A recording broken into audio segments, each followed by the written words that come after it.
Welcome to the hunt.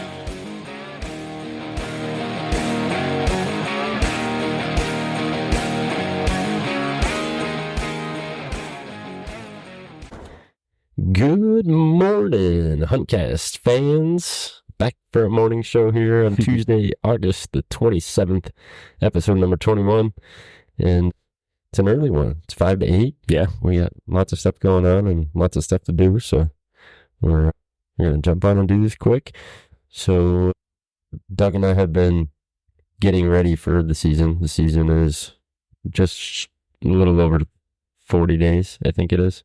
Yeah, something like that. 41-ish, 40, something like that. So he did mock scrapes yesterday. I did mock scrapes yesterday. My brother-in-law and I did food plots the other night. So we're going to jump into a whole bunch of that stuff. But first off, we're going to start with the Pope and Young Convention. So if none of you have ever been to the Pope and Young Convention, they just posted the dates for that. And that'll be April 9th through the 12th, 2025 in sunny Glendale, Arizona. Oh, nice.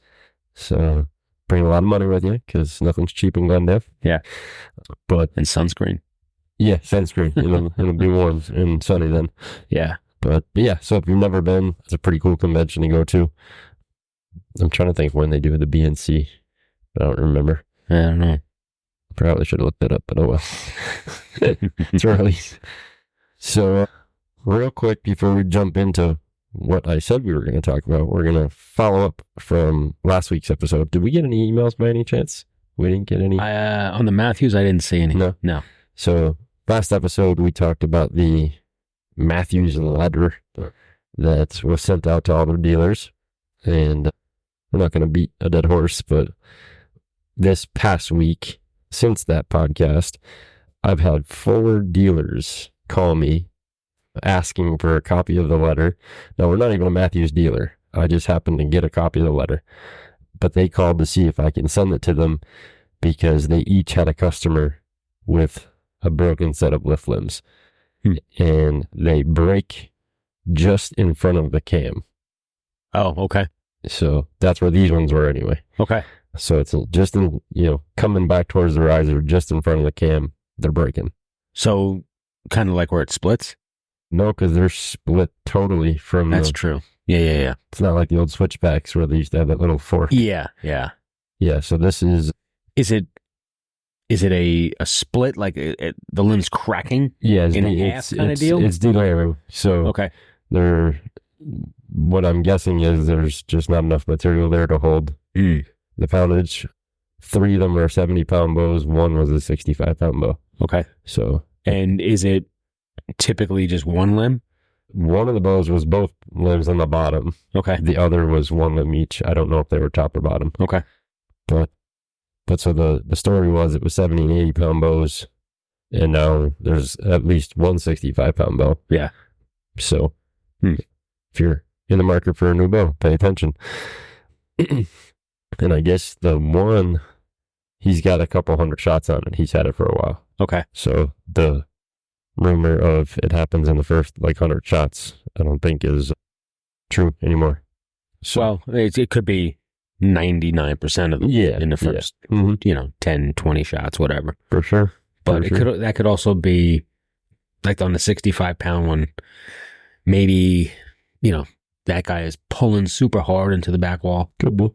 Could be draw length a little short, and he's really leaning into it, Crushing it when he gets over that hump. Yeah, so who knows? Yep.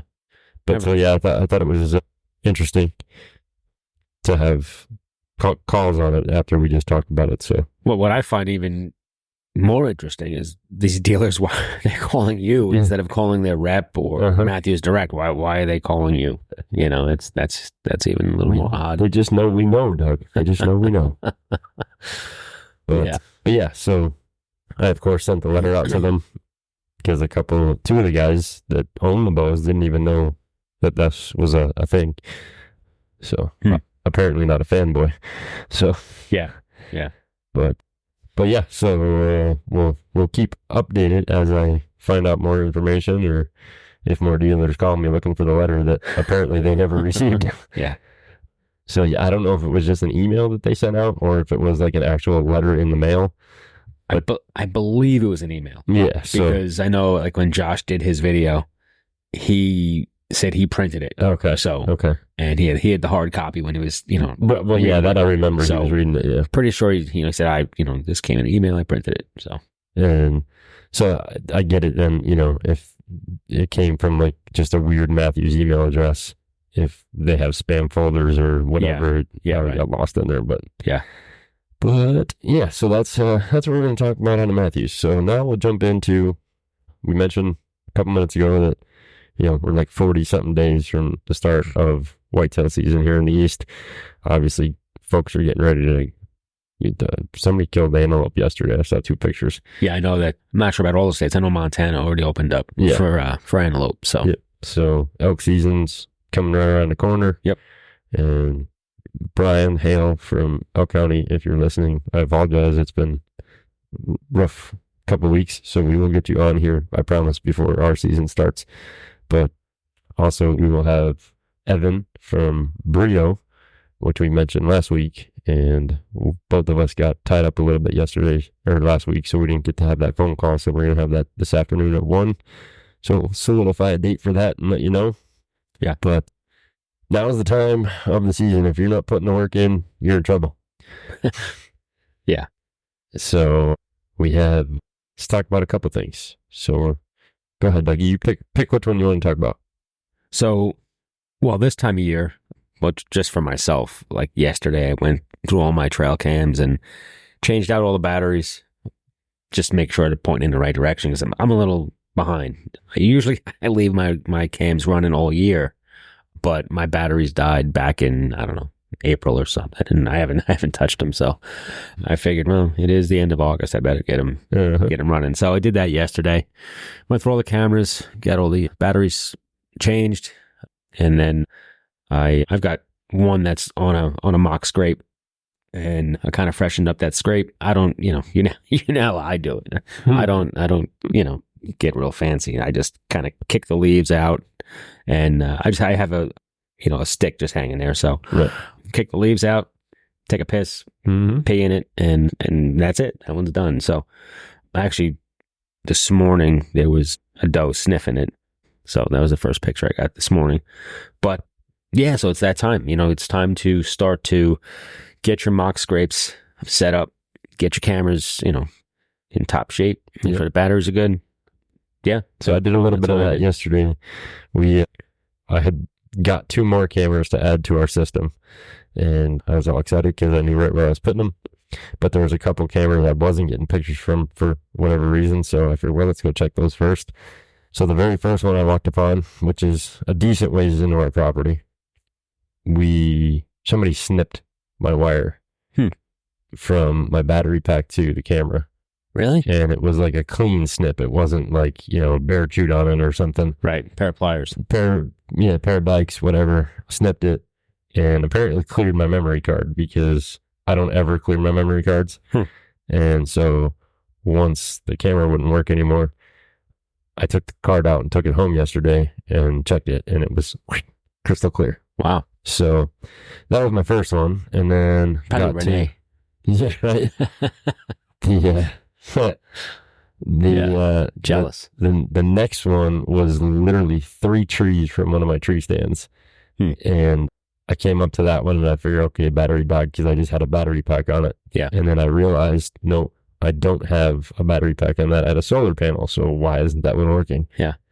Well, either a bear or a deer. Now, the last picture I got off that camera was this little 4-corn deal staring right at my camera. Okay.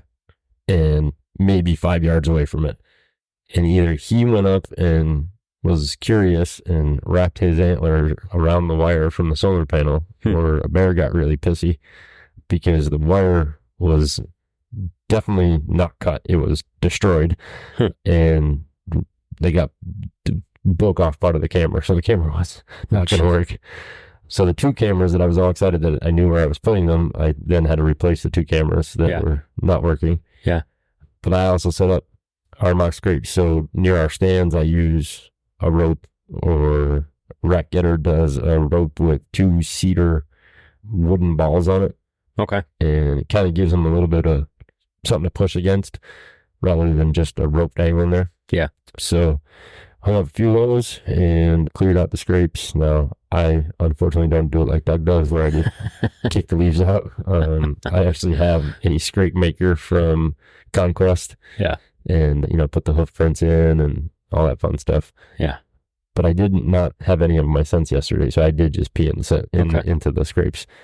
And I also put up a couple of Hodag licking branches. It's the one that you screw into the ground with the rebar, and then you put like a small sapling, a scrape tree basically, or a rubbing stick. And so I put one of each in the two of the new food plots that we put in the other night, in working until dark 30. So yeah, that was not fun because the headlights on the quad are not real bright, and we were trying to roll the seat in. I couldn't see where I was rolling. So there's I'm pretty sure I got a couple of rocks in a tree with the roller, but yeah. But yeah, so mock scrapes, now is the time. Don't wait, whether you're doing something specific right in front of a tree or a stand or a blind, or if you're just trying to give a community scrape and having a camera on it. And then obviously cameras, as Doug, he had dub batteries. I had 2 that were inoperable. And that's kind of the difference between where most of my cameras now have solar panels on them, so I don't have to worry about battery. I just have to worry about them getting cut or destroyed. Yeah. But now the one that was cut, is that close to the property line? Or no. Is it in a spot where you would just wander by it? No. It's kind of strange. So last year we had a person, we don't know who it was, that had to have come from where this particular camera was, but I got him on another camera. Yeah. Like way in on the property, like by the pole barn. Oh, wow. That's deep. Yeah. Yeah. So he walked past the camera, and I got him twice because he saw the camera and looked at it and then kept walking. Okay. But yeah, no, I was probably 100 yards in from the property line. Yeah. And Keith has it, very well tagged and painted and all that. So, okay. So I was hoping it was just a bear on that one, but it wasn't, because we've had a lot of bear on camera this year.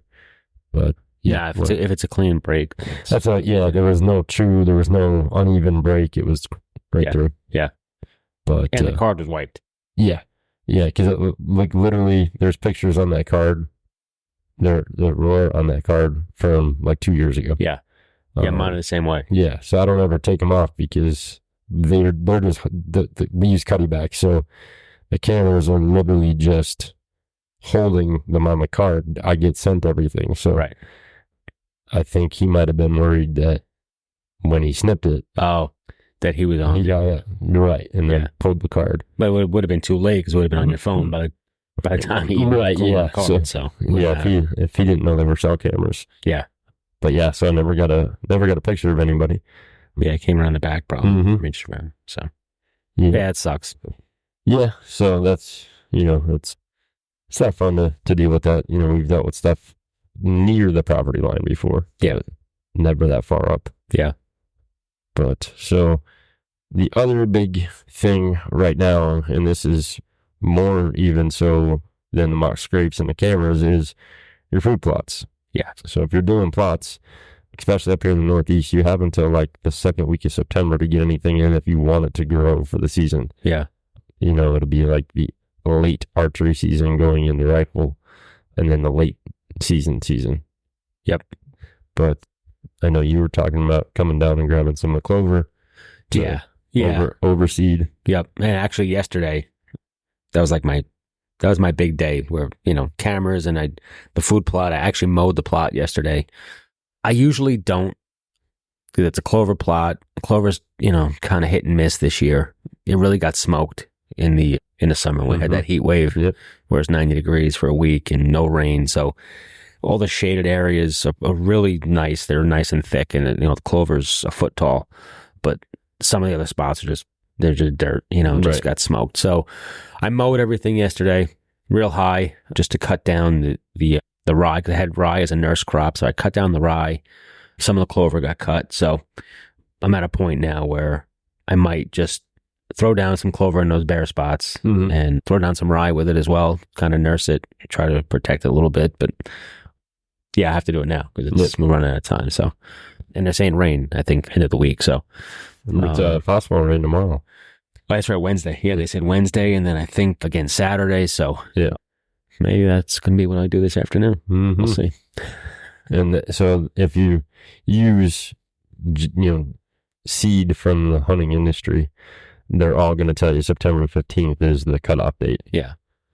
We're in zone 10 here in Pennsylvania, New York, New Jersey, northern New Jersey anyway. So that's basically when you have till to get it in. Obviously, we used liquid lime. Once we seeded the other night, we rolled it and then limed it, put some crop seed oil in. And so if you've never used crop seed oil, you can get that pretty much anywhere, but Whitetail Institute makes it. And it basically keeps moisture around the roots. Okay. So once they start germinating and the plant is actually starting to grow, that crop seed oil helps keep the moisture at the root so it never dries out. I know Killer Food Plots has, or they had, I don't know if they still do, it looks like a seed, but when you broadcast it and it rains, they form like these big, looks like a melted ice cube. Okay. And does the same thing, releases water throughout the cycle when it's not raining. Yep. So there's a couple different things, but you got to make sure, if you've never checked your soil, definitely do so unless you're throwing, no plow down or something. But that's the huge key, especially this time of year, because you've missed the normal growing season through spring, summer. You're planting for fall, winter. So tubers are a good idea. Radishes, stuff that'll feed them in the late season as the frost hits, because they'll start digging up bulbs and whatnot to eat them. Yeah. But it's funny you mentioned rye.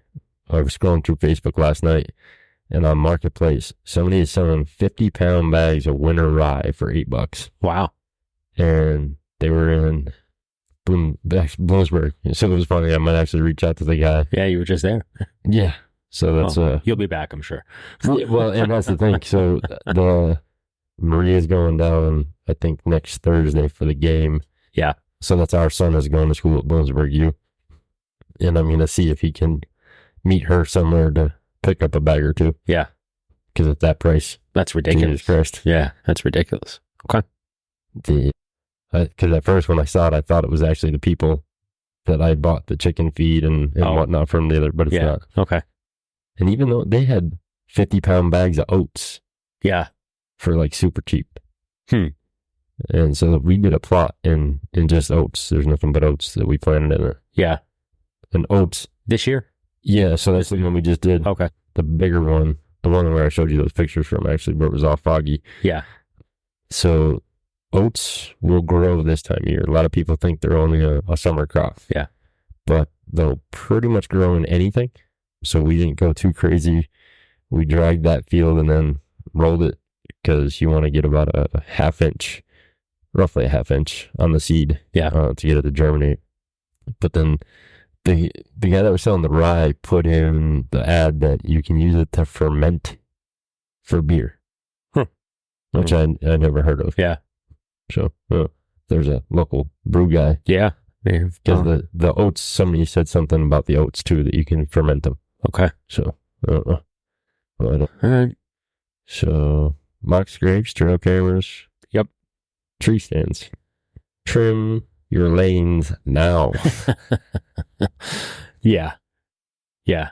I mean, it's a little tougher just because, it looks so different come mid-October than it does right now. But if you can see now, right, then you're really going to be able to see in October. Right. So. Well, and that's why I like doing it this time of year. Yeah.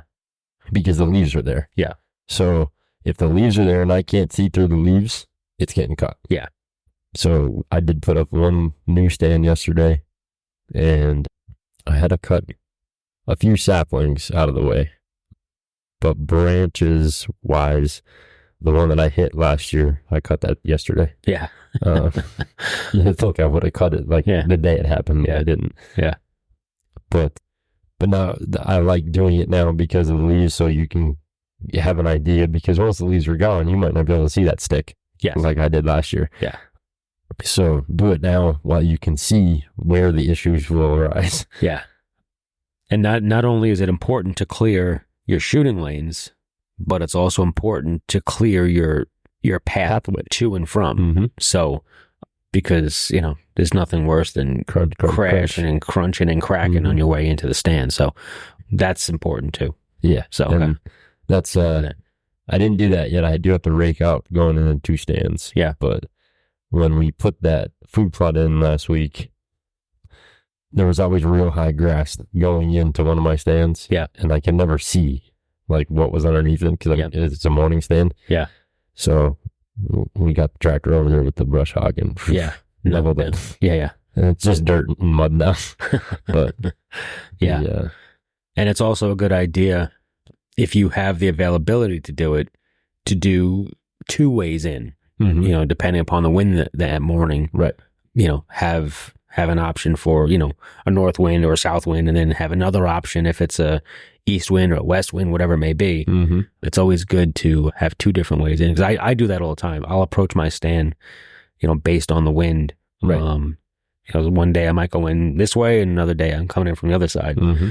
So it's always good if you have that option to have 2 ways in. And that's the hard part with some of our stand placements.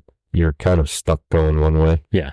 And honestly, most people are. Yeah. So now the one I put in yesterday, I have the ability to come in from another way, but definitely not as easy. Yeah. Whether I clean it or not. So yeah, it'll kind of be what it is. Yeah. But no, so that's, right now is game time, especially if you're going out west for elk or antelope before the season starts here, or here on the East Coast, depending on where you're at. Yeah. You're going to be very, very limited in the work you can do if you're going out for elk or something out west. Yes. So, yeah. And speaking of out west, you had posted something about the Mule Deer Foundation, something. What exactly is that? Marshall Johnson, who is the regional director of Mule Deer Foundation, he's based out of South Dakota. He's going to be coming out here. So there's a couple of events that they have planned, and actually I can pull them up because now I figured out where they're at and how to figure it out. So the one that we're doing here is we are doing an informational Beers for Deers night. Right. So the Beers for Deer social, and that'll be Monday, September the 9th at 6 p.m. And that's going to be at the Voodoo Brewing Company on Washington Ave in Scranton, Pennsylvania. So basically come out. They're trying to grow more chapters here in Pennsylvania. There's a lot of guys that apply for mule deer tags here in Pennsylvania. Yeah. So even if you're not a mule deer hunter, but want to get, support that, nonprofit or foundation. I found it kind of strange when I saw that. And there's not a mule deer within 1,500 miles of us. Right. But I guess it makes sense, for guys that go out west. That's something I wanted. It's on my list. I've never mule deer hunted. No. I've seen them while I'm hunting out west, but I've never actually gone out there to shoot a mule deer. Nice. I'd like to. Yeah. That's one of the things on my list. But I guess that's a good thing, grow the awareness and, maybe get guys interested in it. So. Yeah. Yeah. And according to the map that he sent me, because I kind of helped set the one up for here, for Scranton. But then on the 10th, he will be in Whitehall, Pennsylvania. Okay. At the Pocono Brewery Company, and doing the same thing from 5:30 to 7:30. Yeah. But then on the 13th, I believe it is. I'm trying to find all the events here, and it's killing me the way they're set up. So he's actually spending quite a bit of time out here. Yeah, he's going to be out here for like a week. Yeah. But on the 13th, I believe it is, whatever that Friday is, I'm trying to find the post. But on there it is, September 14th. Okay. What day is that Friday? Yeah, no, the 13th. I'm almost positive it's that Friday. Friday the 13th. Yeah, right. So there is a current chapter here, but it's located up near Montrose. Okay. And it was supposed to be a banquet, but they changed it to a Gunapalooza. Okay. So the way this works is you go online and you purchase your raffle ticket packages. And for each level, you have the general giveaways, and then you have special giveaways per, if you buy the $500 package or the $1,000 package or the $100 package or the $300 package. Yeah. There's a special raffle for each of those levels. Okay. And they're just basically giving away a whole bunch of guns in 2 hours. Okay. So there's a real good chance of winning. Yeah. So I know we will be at the Monday informational meeting at Voodoo, and then we will probably close up the shop a little early. And that Friday, it's about an hour drive. That Gunapalooza is gonna be held at the Hayloft in Lawton, Pennsylvania. Where the hell's that? It's in the middle of nowhere. The Hayloft is a bar restaurant. Okay. I got that much information. But where's Lawton? Out going towards Rome, PA. So it's like follow Route 6 to like Mashopin. Oh, going that way. Okay. And then go north. Close to the New York border, I guess. Yeah. So it's for us, it's a little bit of a drive. But, if I can spend $100 and win a few guns. Yeah, sure. I'm all for it. Yeah. So, but yeah, so if you like the Mule Deer Foundation of Pennsylvania, that's where all of this is. And there was another, I still can't find this other post. So the Mule Deer Foundation, the reason this all started was because Marshall got with us for Archery Fest, and they gave away a $500 gift card to the shop. So we've kept in touch. They sponsored this first shot on the expert course. So we had a banner hanging there. It was, how far was that shot? 115? Yeah, it was a good one. Yeah. He was laughing when I told him. Yeah. But yeah, so just another way to support. Hopefully next year we're going to get the Sheep Foundation involved. Okay. And trying to get some stuff done here. So way back 6 years ago, I was actually the chairman, the Kika group, or whatever you want to call it, chapter, which is the Keystone Elk Country Alliance.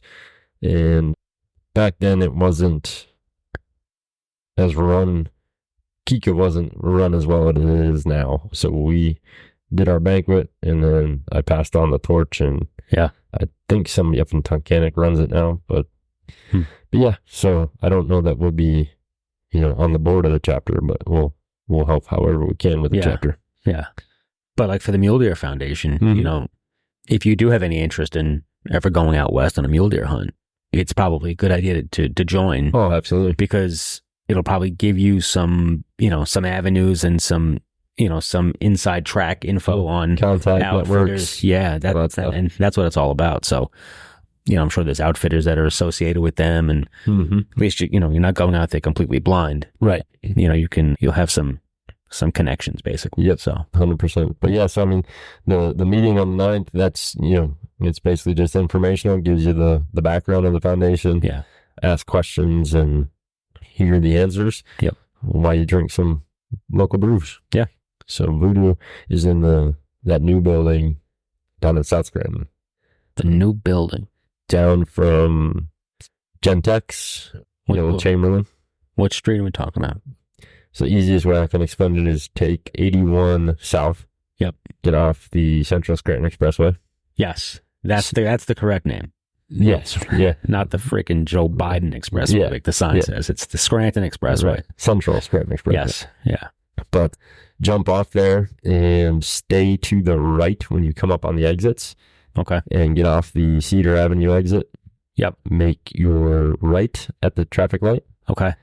Make a quick left. Chamberlain, Gentex. Yep. The ammunition plant. Yep. Go down the hill, follow it to the stop sign. The stoplight. Make a left at the stoplight. And as you're coming up, there's a like brand new building. I shouldn't say brand new.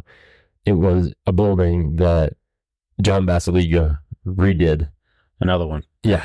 But all his buildings look good. That's the key. Yeah, he does also. So it's the very front side as you're approaching it. Okay. It says Voodoo Brewing. Okay. And I believe there's a parking entrance on that side. Okay. And directly behind it is Southside Bowl. Oh, okay. So. Oh, gotcha. Down in that area. Yeah. But I've heard a lot of good things about Voodoo Brewing, so the beer should be good. And like I said, it's only a couple hours, so come down, hang out. Yeah. We'll be there. Yeah.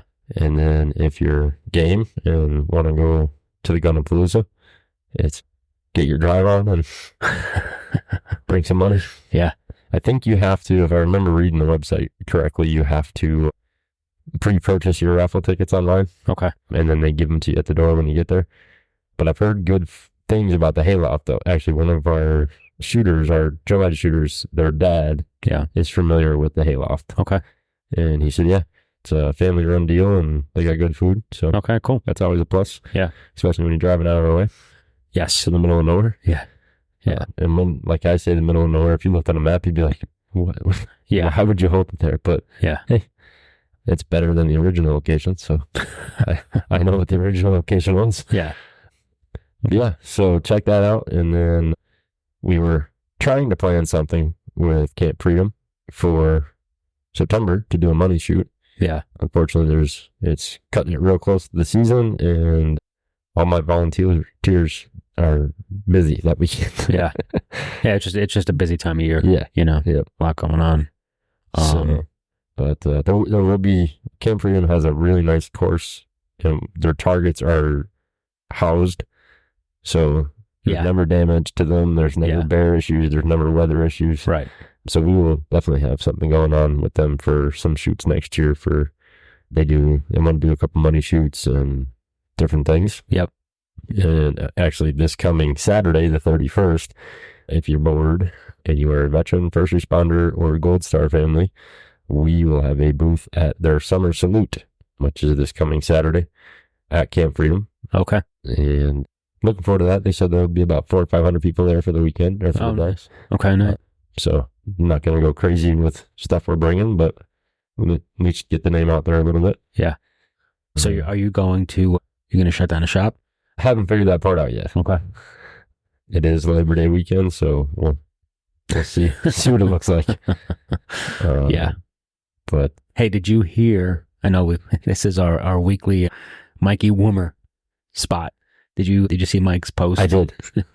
He had a little. He vented a little bit. A little bit. Yeah, he was a little upset. Let the cat out of the bag.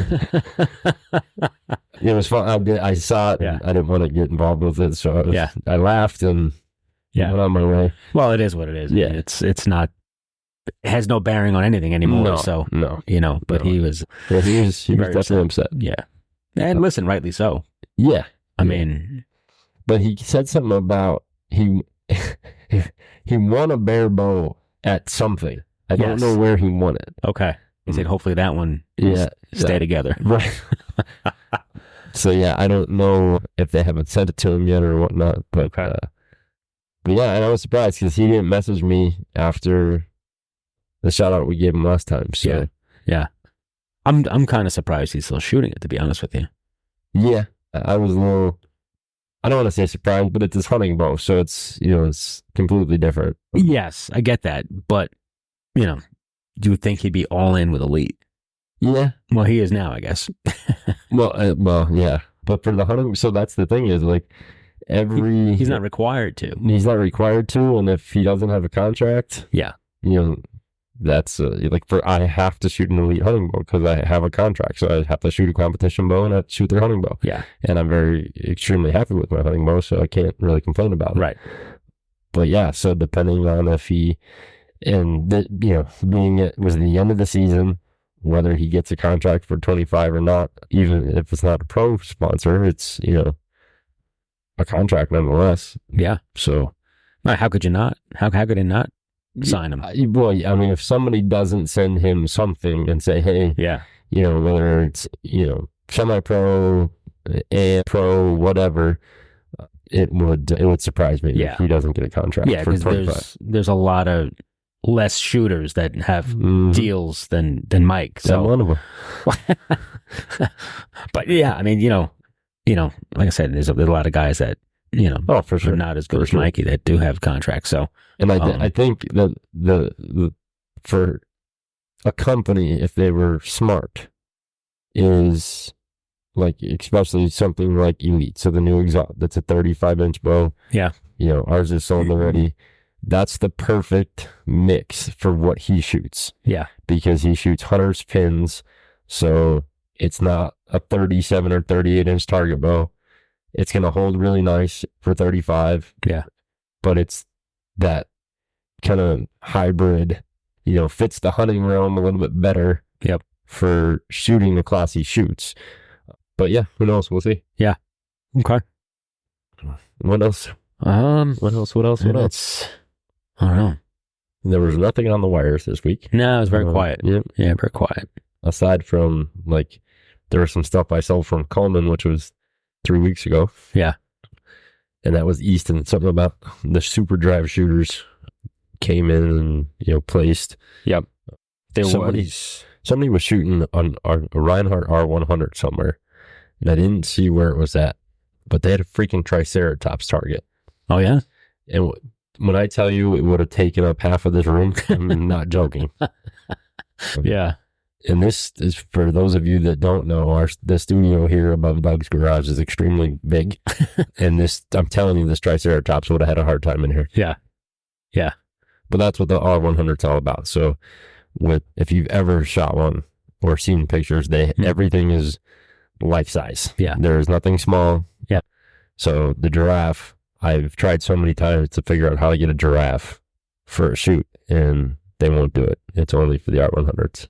Yeah, that's nuts. I can't even imagine. You need an extension ladder to put it together. I bet. Yeah. To put the head in the knuckle. Sure. Yeah, I can't even imagine. I don't know how we'd hold it up, but... Well, that's the other thing, too. Yeah. I know they do a lot of cables, off the trees and stuff. Yeah. For a few of them, because there's a T-Rex they have. There was a Brontosaurus. I haven't seen pictures of that in a while. Okay. You're reading something. What are you reading? I just saw the other day that Pennsylvania Game Commission came out with the Sunday days that are open for Sunday hunting. Oh. So November 17th, Yeah, 24th, and December 1st. Yeah, so it's always those 3 in a row. Yep. So first one will be archery, second one will be bear, third one will be rifle. Yep. So. And hopefully next year. Yeah, hopefully this is the last year of this nonsense. There was a lot of talk a few months ago that it's going to pass for next year, so. Well, how could it not? There is hasn't passed in 10 years. I know, it's been 100 years, I know. But there's just no downside to it. Well, what is the issue? Right. I mean, it just doesn't make sense. But there are guys, there are, and I know a couple of them that are just hardcore old school guys where they don't want it. Then stay home. Yeah. Don't hunt. Right. And honestly, if the Game Commission started with no Sunday hunting on public land, then I'd be okay with that. Right. But you can't tell me that as a landowner, I'm not allowed to hunt on Sunday. Right. And it has zero effect on anybody else. Mm-hmm. So if you choose not to hunt, stay home. Yeah. Just like with the opener on Saturday. I mean, there's actually more guys, and I mean, honestly, I'm one of them. I always like the Monday opener. Yeah.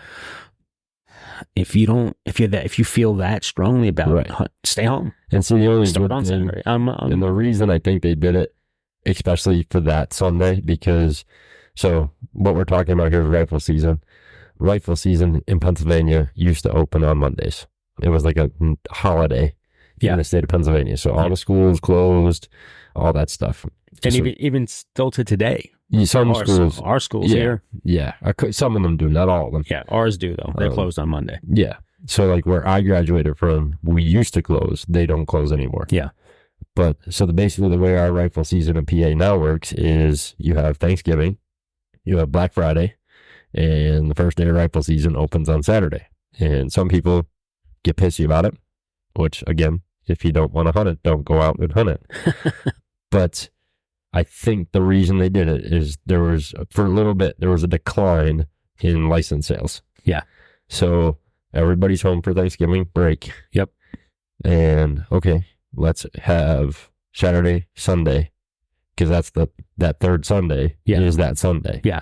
So now for maybe people that are in college and they're home for, Thanksgiving, or you have family coming from out of state, but they have a PA license. Well, now you don't have to take extra days off of work because you're already out for vacation. Yeah. And now you can hunt Saturday, Sunday. So I think that's why that Sunday always, when we started our 3 Sundays, that one always started there, because once they moved that to Saturday opener, which obviously I prefer. Yeah. But yeah, so, and that's kind of, we made the decision this year with shop is, right now to actually starting today, we're back to our normal hours, 10 to 8. And then once the season opens, so basically October 1st, we're going to be open Tuesday through Friday, 10 to 8, close Saturday, open Sunday, except for those 3 Sundays that you just mentioned. Yeah. And we're going to be open from 10 to 2. But, owning an archery shop is great, but it really sucks if you like to hunt. So last year, I had a total of 15 days and 90% of them were half-day sits. Yeah. So basically now I'll, my wife and I will be able to go out on Saturdays and shoot. Yeah. Hopefully. Yeah.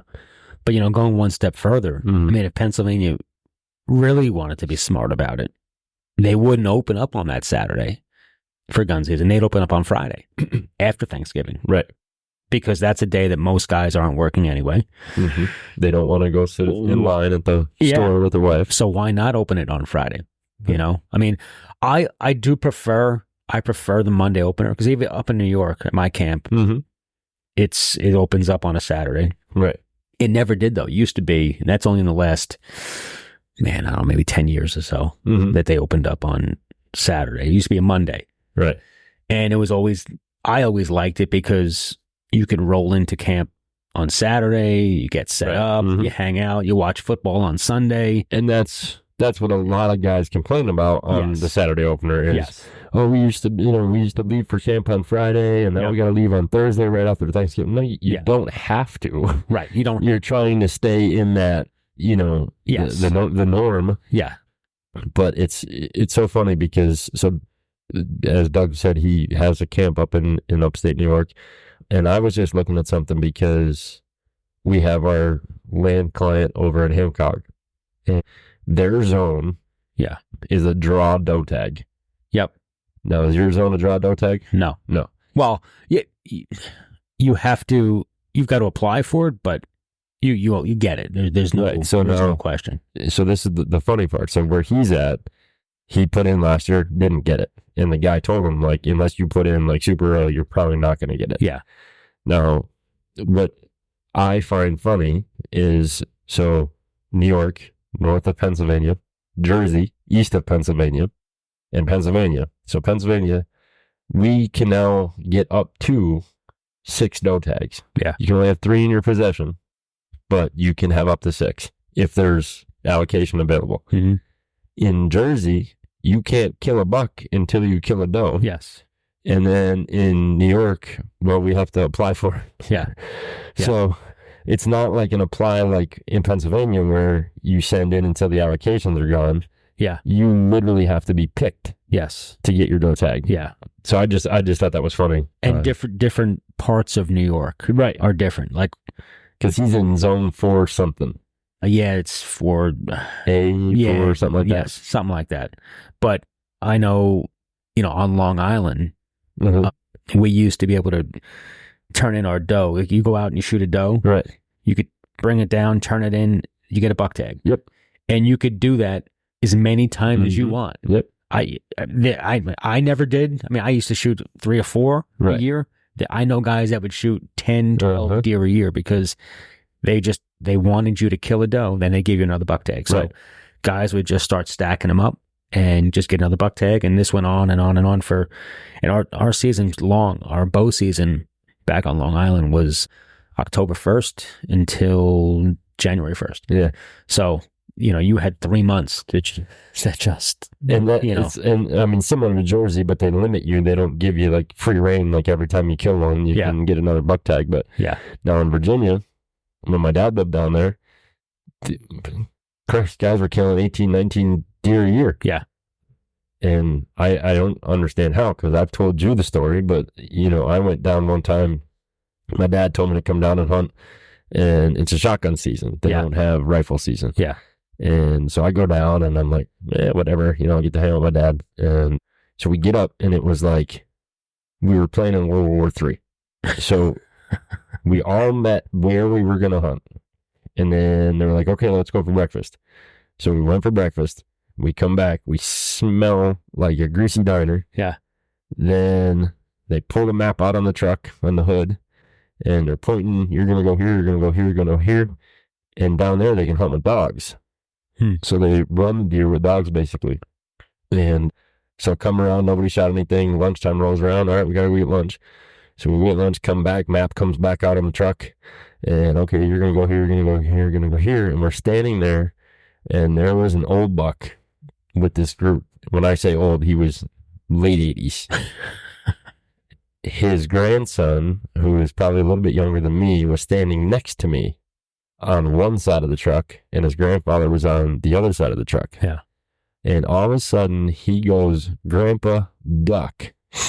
And this guy didn't miss a beat. Drop down, kid lifts his 12 gauge up over the hood of the truck and blasts the deer like 25 yards away. And I was like, never again am I coming down here. Like, this is ridiculous. And then they used to play jokes on each other. Yeah. So my father told me to get his buddy Paulie. So his buddy Paulie had fallen asleep. Yeah. And I walked up behind him, took his shotgun, emptied it, and put it back, and then screamed deer. And he grabbed that gun and he's click, click, click, click. Oh, so yeah, it's a dangerous way to hunt, let me tell you. Yeah. But, and it's a lot of those suburban type places are like that. And that's, the weird part is like most of the guys in the group. So my dad lived in Virginia Beach. Okay. And his buddy Paulie lived in Newport News. But we would drive out. It was probably a good 2.5 hours west. Like, we went towards them. So this wasn't like, your normal suburban, hey, somebody's got a little bit extra property type deal. Okay. These were farms and stuff and that we were having. Yeah. A couple of them were not peanut farms. I don't know what the hell it was now. But they had plants. Some big plant that they were harvesting down there. Okay. And then the one farm was actually a tobacco farm. I was just going to say, it probably could have been tobacco. Yeah, no, I do remember that one, but the other one was like a food of some sort. I don't remember what it was, though. Okay. But, I mean, granted, now there's big deer down there. I've, seen pictures. I have a friend of mine that lives down there, and they kill nice deer every year. Yeah. But, man, some of these deer, they're like, Dakota's bigger than some of the deer down there. And Dakota is my dog, if you haven't ever. Yeah. But yeah. Same thing, like down in South Carolina, my buddy man lives in Myrtle's Inlet, and he hunts a lot. Yeah. And he killed one, like, normal sized deer last year. Yeah. And then his buddy, I think it was, shot another one, and it looked like a dog. Yeah. I was like, what is that? It's just the way they grow down here. Well, and I mean, I get it, salt marshes, there's not a whole lot of great food. Yes. Yeah. But man, like, I don't know, that'd be like shooting a squirrel during deer season. Yes. But, you have to shoot what's available. I mean, if the deer are smaller there, then that's, so be it. You can't hunt a place like that and, say, well, I'm going to shoot, 170 or better. Right. You'll never shoot a deer. It's just so funny. Like, you go down from, Virginia, North Carolina, South Carolina, and then you get into Georgia. Yeah. And there's the monsters, like, and I get it, they're peanut farms and, all the stuff that they're eating. Yeah. But, it's just like you hit 4 or 5 states and then it comes back to real life again. But yeah. Well, and I think a lot of that has to do with the way the state manages them too. Oh yeah. Well, and like, Virginia, you get quite a few tags down there. Yeah. So I think South Carolina is the same way. Yeah. That has a lot to do with it. Mm-hmm. So, and like, just like where Jim's property is in New York, they have antler restrictions there. Right. Now, Well, some of those counties right around there have that, but like where my camp is, there are no antler restrictions. Right. You know, you don't have to shoot, 4 or better. I think where he is in Hancock, I think it's 4 on one side. Oh, 4 on one side. I believe so. Yep. I have to Shit. double check that, but I believe it's 4 on one side. Because we have 3 on one side, but Yeah. but that's the problem I see, because obviously we see his cameras, and you have all these doe running around. You can't get a doe tag. Yeah.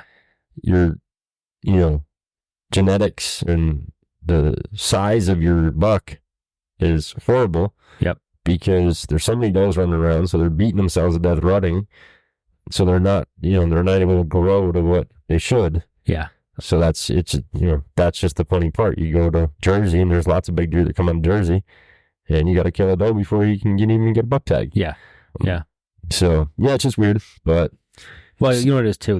The states they're managing the deer herd for different, based on different reasons than you and I would. They're not doing it for genetics and larger deer. They're looking to, control the population. Yep. So, which, obviously definitely in certain places of Jersey and even Western Pennsylvania, there's, you can apply to be a sharpshooter at some of these state parks. Yeah. Allegheny County. Yep. Yeah. And there's some freakish deer. Oh yeah.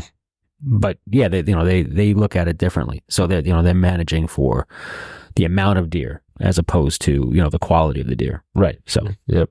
And so I can tell you, so I had a customer in the shop on Saturday, and he showed me a video of a deer that I don't know if he had it or his buddy sent it to him, but I now know what a 6.5-year-old deer on the hooves look like. Yeah. I'd say 8 miles from here. Yeah. Let me tell you, he's huge. Yeah. Gigantic buck. Yeah. Walking right at the camera, and I can promise you his antlers were 18 to 24 inches outside of his ears. Wow. And that's no joke. Like, he was coming straight at the camera. Perfect daylight video. Yeah. I was like, interesting. Yeah. But, so that's what we got for you this week. We got Mox Graves trail cameras. Get your food plots in if you're going to do them. Yep. Make sure your equipment's shooting straight. We've had a lot of questionable tunes come in the last couple of weeks. Oh, I bet.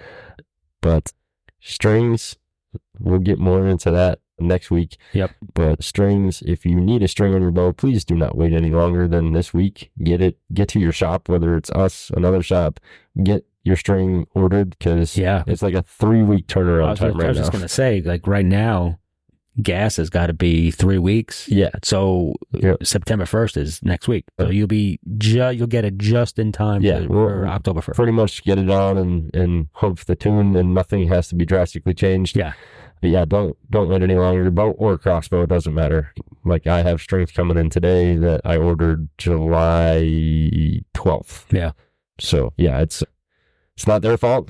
It's not our fault. It's kind of waiting too long. It's your fault. Yep. Getting early. That's right. Summer is the time. Like if you know, like, it's been 2 years, maybe 3. I pushed it a little bit. Come in June. Yes, no doubt. That way you can break it in. It's all settled, because that's the downfall. If you wait and you get it now, and it's the week before the season when the bow's done, the string still hasn't settled. Yep. So you could be out your stand and draw back on a deer and everything's off because nothing settled. And now it finally did settle because you've been practicing for a week straight. Yep. But and also the other thing too is if you don't have a backup bow, maybe order 2 sets. Right. Because if something happens, you cut it with a broadhead, whatever, you might miss 3 weeks of the season because you don't have a bow. Yep. So if you don't have a backup bow, order an extra set of strings. This way you just throw them in the drawer and you have them. Yep. You need them, you got them. Yep. So that's the key. And don't ever take the paper clips off. They come in with paper clips in for a reason. We just had that happen the other day. It got out of bow in, and I opened it and I'm like, can't really do anything with this. Yeah.